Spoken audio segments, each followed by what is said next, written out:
On this episode of Locked On Angels, it's time to go Black Friday shopping for the Halos. John and I are going to discuss the ways that the Angels can go about finishing their offseason, and we're going to make some Black Friday deals. It's time to get locked on with Mike and John, and this is Locked On Angels.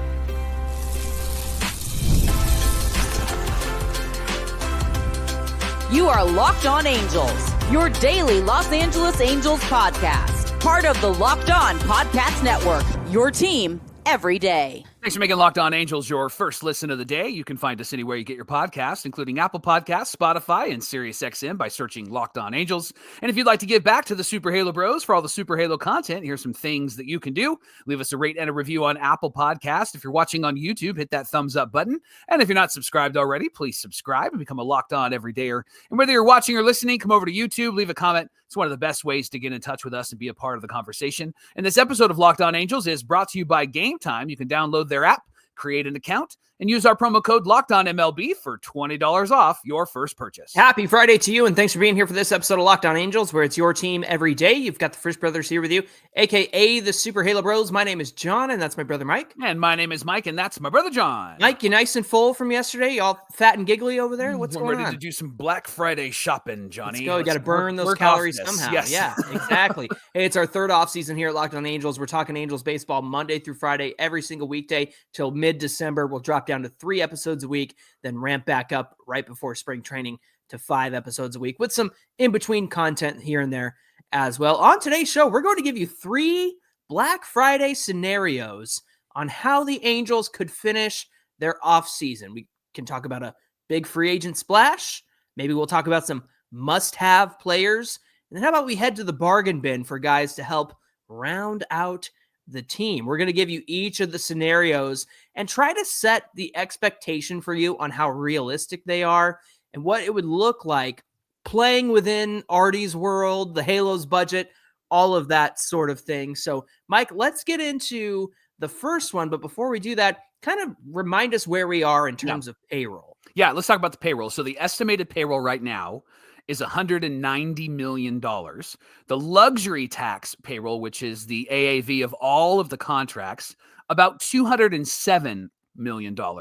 Now, remember, 2023, Angels did brush up against and eventually went over the luxury tax. Yeah. And then they sucked and got rid of everybody that pushed them over the luxury tax.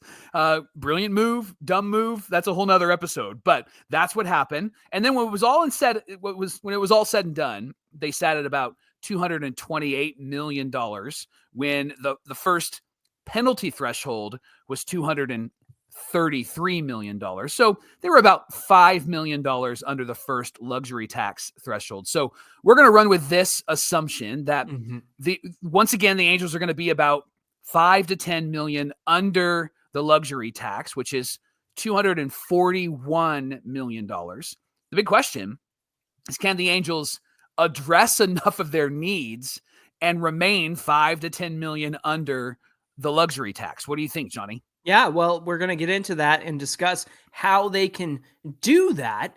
And let's go with scenario number 1, the big free agent splash. They're in limited supply. This is you going out to buy that one thing on Black Friday. For me, it's in the past, it's been a guitar.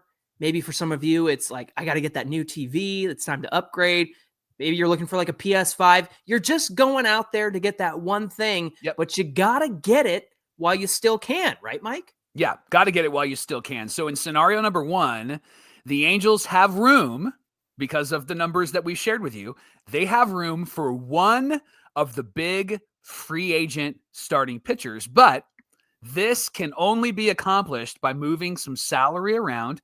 And in this scenario, the Angels would have to likely move some guys like Tyler Anderson, like Taylor Ward, maybe even Evan White, because he's got an $8 million salary and hasn't earned that at all. Hasn't done anything. Right. So just to be clear, scenario number 1 doesn't happen unless the Angels are able to trade some of the guys and other teams are willing to take on the entirety of that salary. Tyler Anderson, a Taylor Ward, or an Evan White to take on the entirety of that salary in that trade. Yeah, so this doesn't happen unless those guys get moved. So for the sake of this scenario, let's pretend that the Angels do move Taylor Ward, who's estimated to make $9.2 million in arbitration, and they do move Tyler Anderson's $13 million. That's $22.2 million.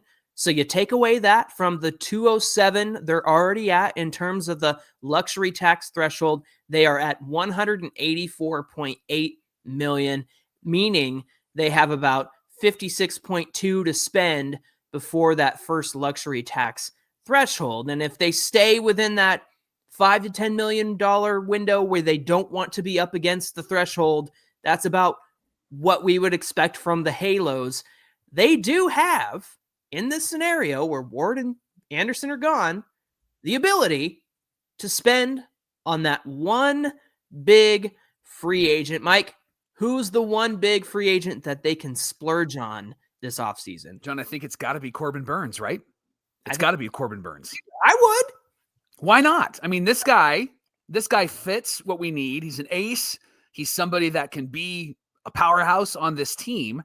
And I think the Angels could, because they've moved some pieces around, I think the Angels could give him 7 years, which the Angels have not done with pitchers in the Artie Moreno era. He has not given long-term deals to pitchers. Right. So that would be a stretch as well. But I think the Angels could give him 7 years. They could give him $266 million, because I think they would have to give a lot of money. As you said on yesterday's show, money talks, right? They'd have to give a lot of money to Corbin Burns and incentivize him coming here. That would put him at about $38 million a year. Yeah. If Yusei Kikuchi set the floor for free agent starters with that $21 million a year, and then Blake Snell gets $36.4 million a year over 5, then you're going to have to go above that in terms of years, in terms of average annual value. So that's why it's got to be 7 years for a 30-year-old starter, and it's got to be, Mike, at least $38 million a year, if not more. But that's where you can start. It is the highest that anybody's gotten so far, and we'll see if Corbin ends up with like 4 or 40 at the end of the day. But like I said, if Kikuchi's the floor and Snell is where the ceiling is currently, then the younger, more durable, more highly rated in terms of, free agent rankings, like Corbin Burns is number 2 behind Juan Soto on all the predictions. Yeah. He's going to get a higher annual value, more years, and the Halos have to incentivize it with more money and more years. And here's what he offers, John. He's the PS5. He's the big screen TV. He's the guitar. So here's what he offers. He's averaged 197 innings over the last 3 years.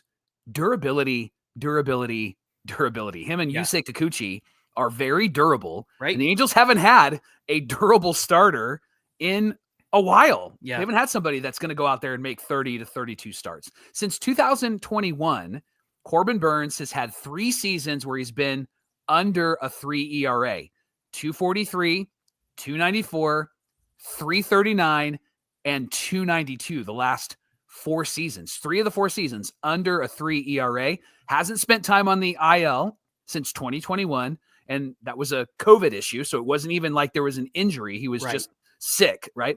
And then since 2021, he's been 8% better than league average. Sorry, 38%. That was a typo on my 38% better than league average with a 1.38 ERA plus. The K rate has fallen some over the years, but he's still strong in his whiff percentage. He's got a low walk percentage. He's got a great chase rate, and he's got a great average exit velo. Yeah, 7 years of Corbin Burns comes at a premium price. It solves the Angels' rotation. It gives them an ace. It sets them up for a competitive window over the 7 years that you have Corbin Burns as your young guys continue to develop, as guys like Neto and Shawnoel and Ohapi and Adele and Moniak continue to try to raise their floors as well. If they're going to go big on one thing on Black Friday, it's got to be Corbin Burns, and you got to get him before he's gone. Mike, You might ask yourself, why not Max Fried? What do you think? Well, I think you could do Fried, right? And you'd probably have to offer him the same amount of money.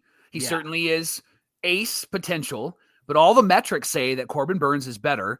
Fried's not a bad choice, but John, Corbin Burnes just is durable. He's somebody that you can count on. That's Max Fried has had some issues, right?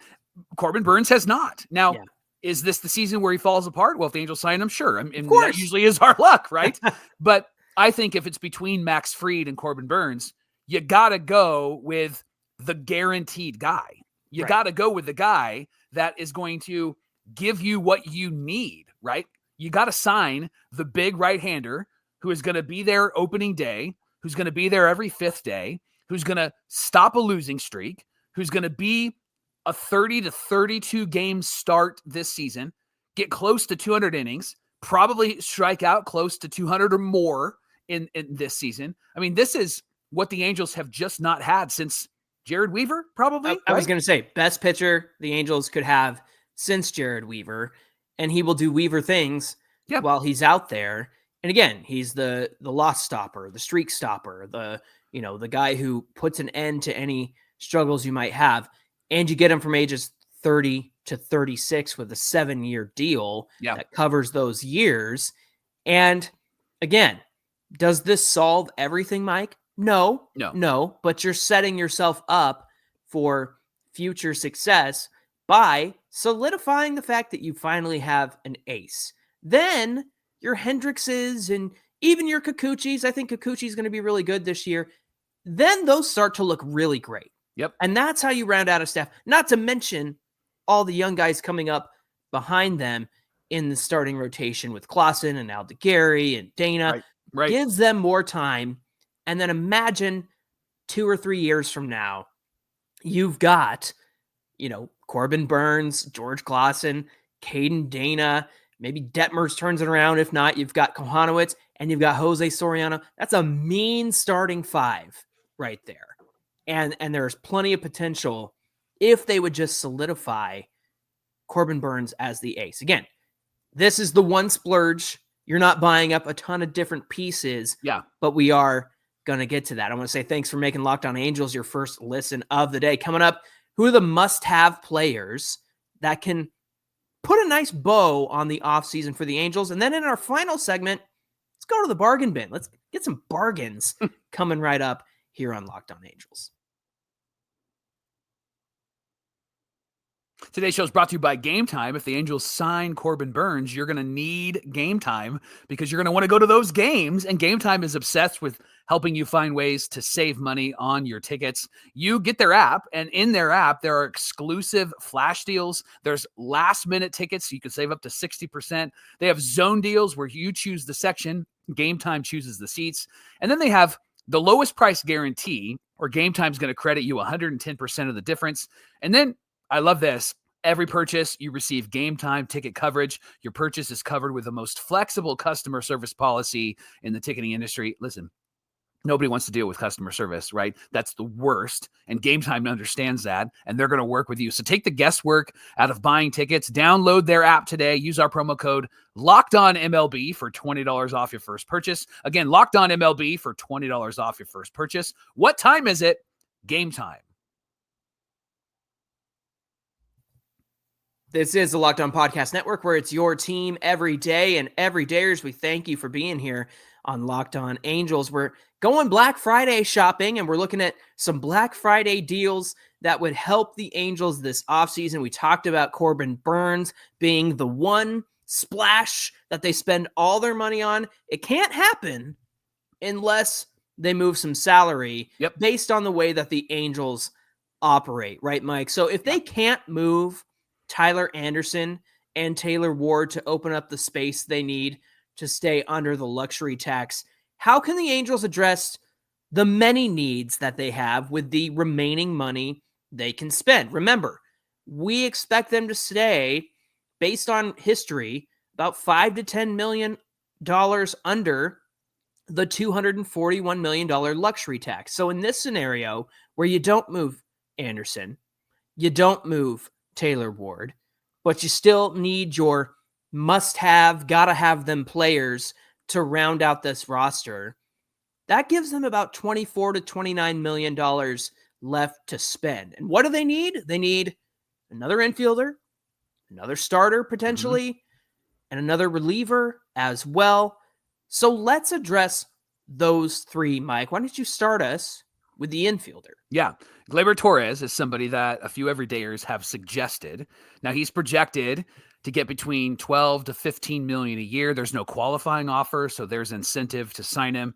He did struggle to start the season last year, but from May 1st onward, he really improved. He had a 267 batting average, a 339 on base, and 409 slugging, which is right about in line where he's been throughout his career. He has the ability to hit double-digit home runs. He could even hit 20 plus, and he's somebody that finished out the year with a 276 batting average and a 720 OPS in the month of August, and a 333 batting average and an 859 OPS in the month of September. So he did get better. Now, here's the drawback for Torres. He struggled defensively. His ultimate zone rating, which measures kind of everything you do on the defensive side, was negative 5.9. Right. That's at second base, and that's not good. That's not really good. So you have Kevin Newman, who's going to be there, that could help with the defense there, and perhaps even Ryan Goings and Ron Washington can help improve that somewhat. But Gleyber Torres is somebody that the Angels could go and get to be that infielder that fills that extra spot, also brings a significant bat to this lineup that stretches the lineup a bit. Yeah. He hit 38 home runs in the juiced ball season. Did you know that? I did not know that.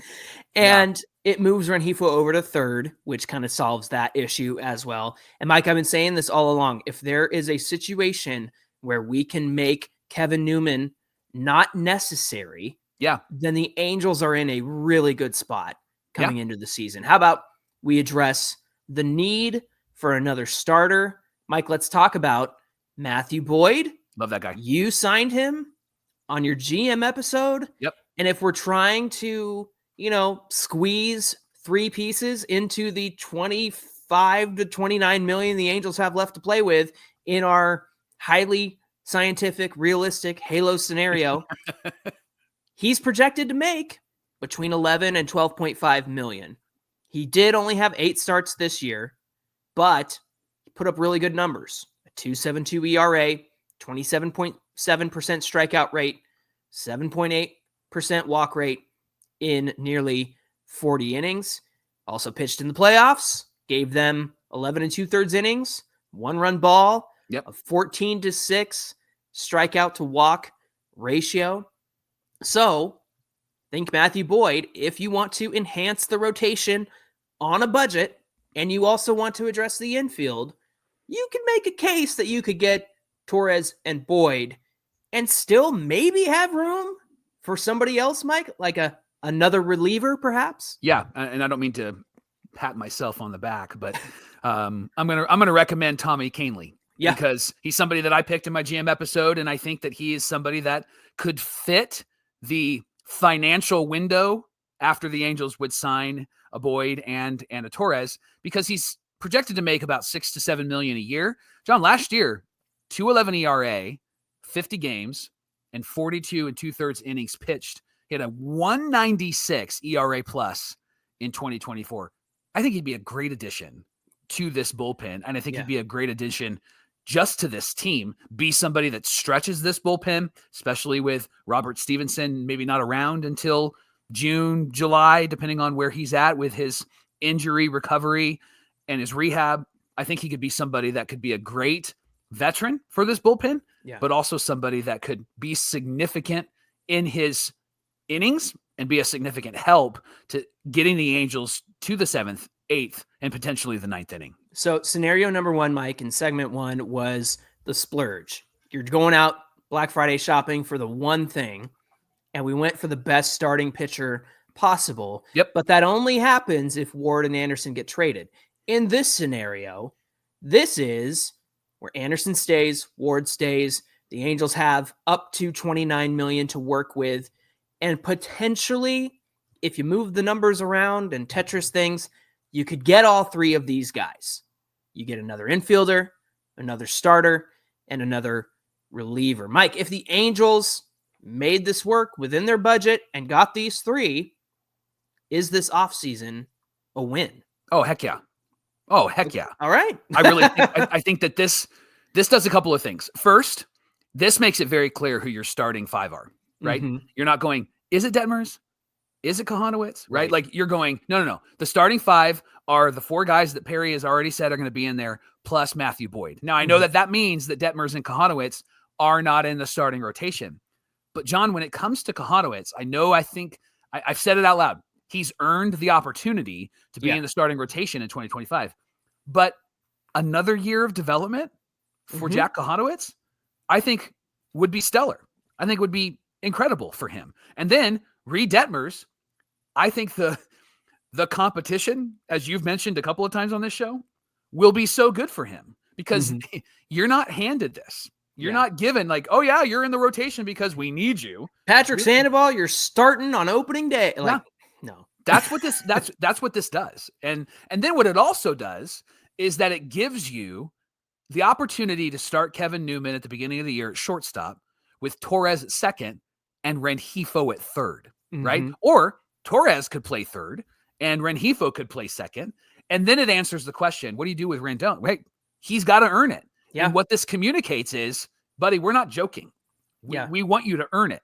And so do what you can, have some competition, and earn it. And the reality is Rendon's not going to be on the field for 140 games, 130 games, 120 games, right? So having this extra bat, a Torres who has been in some pivotal games, has played in New York, right? I think that he's somebody that could really bring the attitude, the energy to what this young core is starting to develop, but be a veteran guy that could come in and really add to that and pump these guys up. Plus, extends the lineup, makes it a bit deeper. He's hitting 7th. He's hitting 8th, right? Like, I mean, you get to Logan O'Hoppe, and then you have Soler, you have a Joe Adell, and then you have a Torres, and then you have a Rengifo, and then you start over again. Yeah. That lineup looks deadly, and I think that puts the Angels, these moves here, I think puts the Angels in the 85 to 89 win category, in my opinion. Yeah. Look, you were talking about earning it and earning your spot. I also like a situation where, I keep saying it, guys become unnecessary. Yeah. In the sense that, like you said, you can't just hand Detmers a starting spot or give Patrick Sandoval opening day. Right. They have to earn it. And it's okay if they don't earn it because they're kind of not expendable or unnecessary. I feel like that's too harsh of a word. It's just like you have guys in front of them. Yeah. And then they're there when you need them. Yeah. And I think that's a position that the Angels have been missing out on, but also could really benefit from. And so in terms of the gotta have them, get them while you can, the must-haves, I think that this is a really strong way to round out the offseason. Today's show is brought to you by FanDuel, America's #1 sportsbook. Right now, if you're a new customer, you can bet $5 and get $150 in bonus bets if you win. The FanDuel Sportsbook, it gives you everything that you need in the same place where you place all your bets. It's got the live play-by-play. It's got all the stats. So you can be really smart when you're placing bets, especially when you're placing bets on those NFL games. There's a game today. There's a Friday game today. So this is the best weekend ever. You get Locked On Angels, and then you get football. It's so fantastic. Check out those stats, live play-by-play. Place all your bets on the same page. Just visit FanDuel.com to join today. Again, $150 in bonus bets if your first $5 bet wins. FanDuel.com is where to get started. Never waste a hunch. Make every moment more with FanDuel, an official sportsbook partner of the NFL. All right, so we went for the big splurge. We went for the must-have items of the holiday season in terms of Black Friday shopping. Mike, it's not a Black Friday trip unless you head to the bargain bin. Right. And now we're going to talk about some bargain bin pickups, not to insult anybody, just players that will come at a cheap value. Right. That you can't get enough of, and you can never have enough depth and kinds of signings like this. In this scenario, we're going to look at non-tender candidates, except for one whose contract did expire, and we'll get to that in just a second. But if the Angels want to add depth. And I know that you and I got frustrated last season because all we had to talk about was depth other than signing Robert Stevenson. Yeah, right. That was really frustrating. But if they're going to go bargain bin shopping, it's not necessarily that they have to get all of these guys, but they could be beneficial to this team in terms of making sure you don't go from Zach Neto to Jack Lopez, right? Right. Yeah. Don't want to do that. So you're walking into Target, you're trying to get some extra things for the stockings that are hanging on the chimney with care. And the first bargain bin shopping piece that you see is Brendan Rodgers. Mm-hmm. What's he still doing on the shelf? Come on. Right. He made $3.2 million with the Rockies last season, was non-tendered and now is a free agent. His market value is $11 million. According to Spot Track? Yeah, really? based on his performance and comparable performances. Interesting. Yeah, so interesting. Yeah. He made 3.2 last year. Yeah. Spot Track says, hey, he's worth this much. Wow. So what do you say, Mike? 5-6 million? Is that fair? It's more than he's ever made. Right. I think I'm trying to get as close as I can to that 3 million mark. So I think talked about the Angels needing to incentivize things. So I think you could go to 5. And give him that. Just don't tell him to look at Spot Track because I don't think he would consider himself in that category. But he's somebody that when we first did an episode about who didn't get a contract, non-tendered a contract, he was somebody that I said I think he could be a great fit for the Angels as a backup, maybe fill in at second base while Zach Neto is out at short and Kevin Newman's there, and could be a quality major league bat and somebody that when Neto comes back, you're not having to rely upon Rodgers, but he can fill in nicely around the infield, right? Mm-hmm. Yeah, and man, if you're in a situation where Newman and Rodgers are available to you, that's some really good depth. There. Mike, how about Connor Joe from the Pirates? He made $2.1 million with the Pirates last year. Spot Track has his market value at $8.9 million based on the results, based on comparable players. So what about a $4 million right-handed first base backup to Sean O'Ell, who can also play the outfield? He actually did have a 92 OPS plus in 2024, but he was a 105 OPS plus in just 2023. Over his career, he's a 242 batting average, 337 on base, 391 slugging, a 728 OPS. Mike, a league average guy at a less than league average price. What do you say? I think for somebody like a Connor Joe, the only reason why I would consider this is because he doesn't just play first base. He can play some outfield.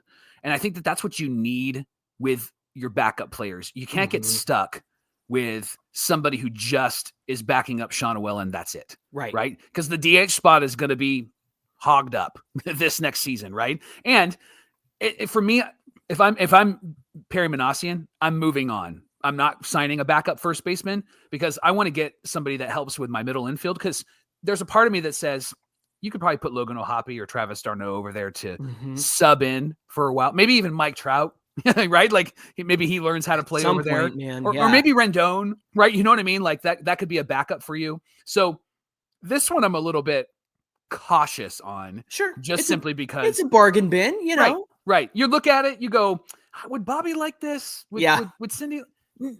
Is there?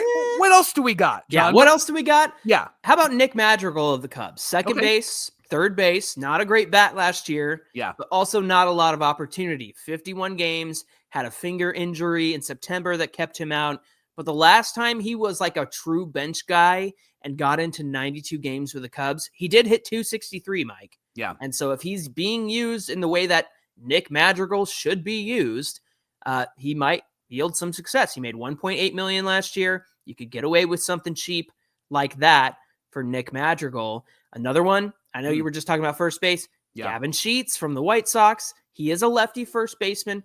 He's not flashy, but he does play a really solid defensive first base. Yeah. He made less than $1 million last year, so I imagine you could get him for $1 million. Mike, let's talk relievers before we finish up here. Yeah. Hunter Strickland is going to be in the bargain bin. And I know he's somebody that was a workhorse for us last year, anchored the Angels bullpen, and could potentially come back on an affordable deal because he was going to retire and then decided to play. The name that I think is really interesting here, John, is somebody that you we're intrigued by, and that's Kyle Finnegan. I know. He made $5 million with the Nationals last year. Market value is at 12.5 per spot track. So a guy who was an all-star, 38 saves, 28 saves the year before, $8 million. Would you bring him in, be a setup guy, maybe even mix him in with Stevenson? Perhaps he does close some games for you. What do you think? Yeah, I'd give him 8 or 9 million based on the fact that that's what his expected arbitration number was going to be, around that 9 million mark. So I think that's where you're going to have to land if you want Kyle Finnegan. Again, I think with some of these guys, the fact that they were non-tendered, you can sneak in a little bit under the market value. Yeah. But still give them a fair price. Yeah, agreed. Now, how about one more name? Okay. Yep. You dug through the bin and you went, what's Hobie Milner doing in here?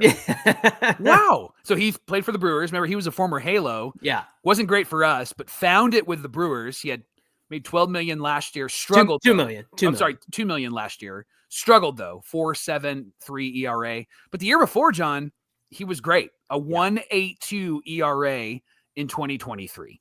Yeah. He, in addition to having a bad ERA, his expected ERA, based on the contact he was giving up and how much contact he was giving up, much lower at 3.24. So a bit unlucky, I think you could say. Yeah. He doesn't walk guys, Mike. He doesn't get barreled up. Based on the movement, I was looking at his pitches and why they declined year over year. He just needs to tighten things up again. Maybe, a little more spin, a little more zip, so that there's, a little less movement, a little more movement for this pitch, less on this pitch. Try to get back to his 2023 repertoire. I think it could be fixable, and he could come at an affordable deal. He's a soft tossing lefty. And so I know they have a couple lefties out of the bullpen, but if you need another relief guy who can help you out in that way, you've got some options here. So again, these are the bargain bin guys. Not necessarily you need to get all of them, but you could pick up 1, 2, maybe 3, and have some nice depth on this Halos roster in 2025. Thanks for making Locked On Angels your first listen of the day. Now for your second listen, check out our friend Sully on Locked On MLB. You can find his show on YouTube or wherever you listen to podcasts. Hey, be sure you give us a follow at Locked On Angels on Twitter and at Super Halo Bros on Twitter and Instagram. Whether you're watching or listening, come on over to YouTube, find today's episode, get in the comment section, hit that like button and subscribe button on the way down there. Mike, we just hit 8K, and I feel like we're almost to 8,100K, which is great. What if we did like 10K by opening day? What do you say? I love that. You like that? That's great. It's got a good rhythm to it, good rhyme to it. 10K by opening day. Come on, everybody. All right, Mike, what do we have on deck for Monday's show? Okay. Blake Snell.